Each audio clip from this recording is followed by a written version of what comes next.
We've heard some really successful people, especially successful creative people, talk about manifesting. and I've talked about this before on the channel and on social media, but this idea of manifesting is coming from taking that dream that we really desire and aligning our physical body, our mental capacity, and our energy towards making that thing happen. Every day, figuring out what we can do to push that snowball just a little bit further towards that end goal. We're turning our mistakes and our failures into lessons. We're making sure that every little thing that we do is somehow benefiting us getting to that dream. But there's one thing that I notice that holds a lot of us back from manifesting, and I am even guilty of doing this. Yo, it's your friendly neighborhood knucklehead, and in this video, I'm gonna talk about having a backup plan.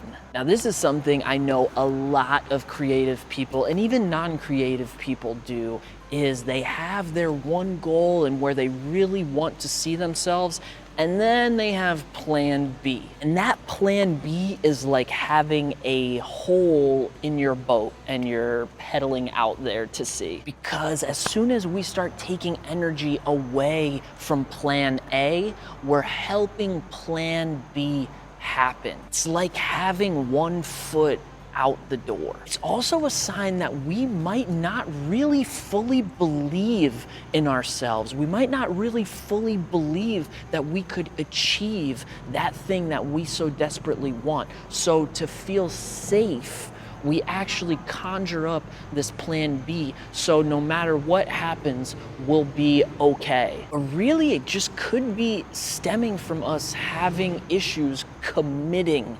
fully. And more often than not, that backup plan ends up becoming the real path. It ends up becoming the thing that actually manifests. And you hear from like really successful people, if they're ever asked a question like, did you have a backup plan or did you have a plan B? Most of them always say plan B is to make plan A work.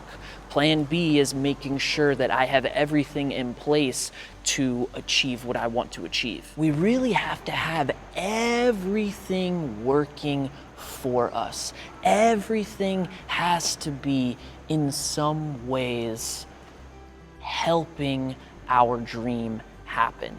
It has to be something that we set an intention towards that is investing in ourselves. Even if we're taking a day job or something where we can get some money to get by from day to day, that is still investing in ourselves. That is still having an intention, because we know we don't want to end up at this job. We know that we're using this job in order for us to get to the next level of where we're trying to go. And that's a large part of what it comes down to, is staying aware of what our intentions are when we're doing something. If we're going out there and dating, why are we dating? We have to date with intention. And we're seeing this now from people. Like, this is actually a common thing, to start dating with intent. There's no more going out there and meeting people and seeing where it goes.